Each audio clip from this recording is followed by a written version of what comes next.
जय साईनाथ। अनंत कोटि ब्रह्मांड नायक राजाधिराज योगीराज परम ब्रह्म श्री सच्चिदानंद सतगुरु साईनाथ महाराज की जय। श्री साईनाथ महाराज की जय। श्री साईनाथ महाराज की जय। सुनो ज्ञान की बातें चैनल के माध्यम से मैं बाबा का एक एक्सपीरियंस शेयर करना जा रही हूँ और श्री मुकेश सर को, सक्सेना सर को मैं कोटि कोटि प्रणाम करती हूँ, जिनके चैनल के माध्यम से मैं बाबा के एक्सपीरियंस शेयर कर पाती हूँ। 2013 या 14 की बात है, करीब 7-8 साल पहले की बात है। तो क्या हुआ था कि घर पे कुछ हमने ऐसी शॉपिंग कर ली थी कि घर पे अकाउंट में पैसे नहीं थे और बस हम सैलरी का वेट कर रहे थे कि सैलरी मिलेगी तभी जो है घर का भी राशन वगैरह आएगा। तो उस समय वैसे तो सब कुछ था लेकिन चीनी नहीं थी बस घर पे। तो क्या हुआ था कि शाम को 7-8 बजे करीब मैंने दिया जलाया और मैंने बाबा को हाथ जोड़कर बाबा से प्रार्थना की कि बाबा 2-3 दिन हो गए अभी तक सैलरी, उस बार सैलरी लेट हो गई थी 2-3 दिन, क्योंकि पहले कभी भी ऐसा नहीं हुआ था, लेकिन कोई संडे था या कुछ ऐसा फेस्टिवल वगैरह था कुछ की बैंक बंद था, तो सैलरी लेट हो गई थी 2-3 दिन। और नहीं, ऐसा तो पहले कभी नहीं हुआ था लेकिन उस समय हो गया था ऐसा। तो क्या हुआ था कि मैं बाबा को दिया जला रही थी, तो मैंने बाबा को बोला कि बाबा क्या अब हमें ऐसा भी होगा कि 2-3 दिन हो गए घर में चीनी नहीं है और हमें ये दिन भी देखने पड़ेंगे बाबा। तो इस तरह मैं बाबा को बोल रही थी। तो क्या था कि हमारे यहाँ आंगन था पहले, ये मकान, ये घर बना हुआ नहीं था, तो चारों तरफ से बाउंड्री थी और आंगन पे हम गर्मियों में क्या करते थे, फोल्डिंग बिछाकर और फोल्डिंग में मच्छरदानी वगैरह लगा के हम लोग बाहर भी कभी कभी लेट जाया करते थे गर्मियों में। तो मैंने मच्छरदानी लगाई और फोल्डिंग बिछाकर और मैं दीपक जलाने लगी बाबा का। तो बिटिया जो थी मुँह हाथ धो के, और वो जैसी मच्छरदानी के अंदर गई बिस्तर पे, तो वो ज़ोर ज़ोर से चिल्लाने लगी कि मम्मा मम्मा देखो ये क्या है, मम्मा देखो क्या है। तो मैं बाबा को दिया जला रही थी, तो मैं वहाँ से भागी कि पता नहीं बिस्तर में क्या है। वो बोली इस तरीके से ज़ोर ज़ोर से कि मम्मा देखो क्या है, मम्मा देखो। तो मैं गई तो मैंने देखा कि इतनी बड़ी बड़ी चीनी के जो दाने थे बिस्तर पर पड़े हुए थे, सारे पलंग पे। बेडशीट, धुली हुई बेडशीट थी, मच्छरदानी लगी हुई थी कि कोई मच्छर भी अंदर नहीं जा सकता था। और उसमें बेडशीट पे मैंने क्या देखा कि जो बड़ी वाली चीनी होती है, बड़ी वाली जो चीनी होती है उससे भी बड़ी चीनी थी, और जो मिश्री होती है मिश्री से थोड़ी छोटी थी और चीनी से थोड़ी बड़ी थी, बड़ी चीनी थी वो।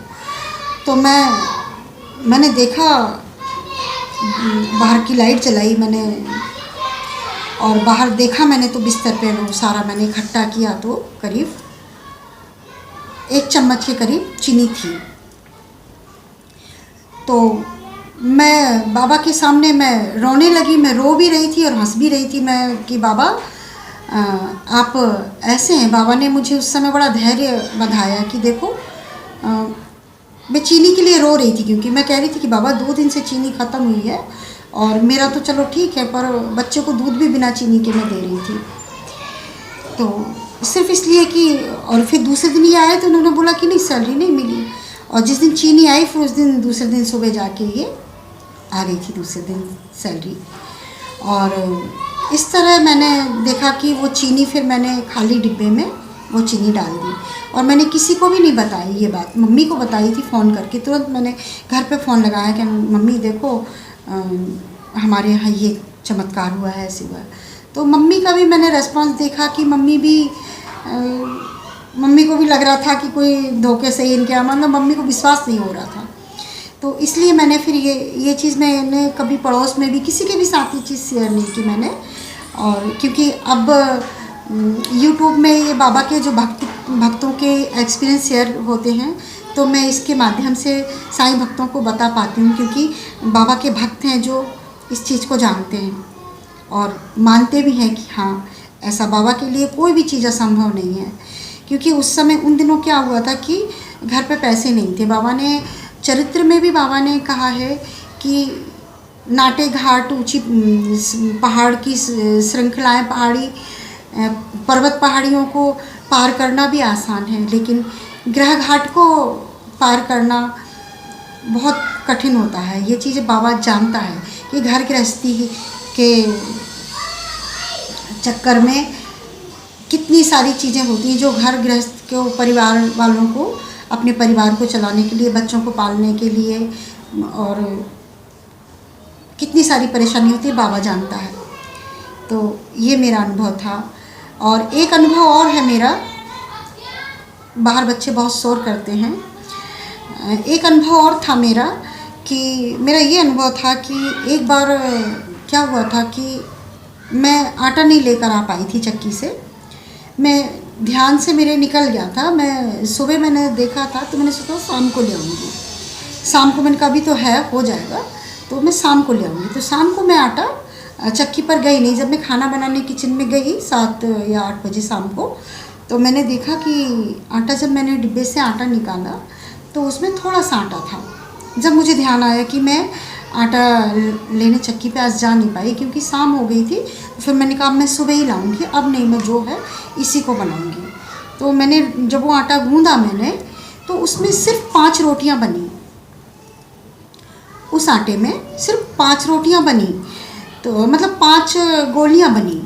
तो मैंने 5 रोटियां बनाई। फिर मैंने क्या किया कि वहीं स्लिप के पास में 3 साइड स्लिप है किचन में, तो दूसरे साइड स्लिप में हमारी बिटिया स्लिप पर बैठकर ही खाना खा लेती थी। वो मेरे से, जब मैं किचन में खाना बनाती थी तो वो मेरे से बातें करती रहती थी।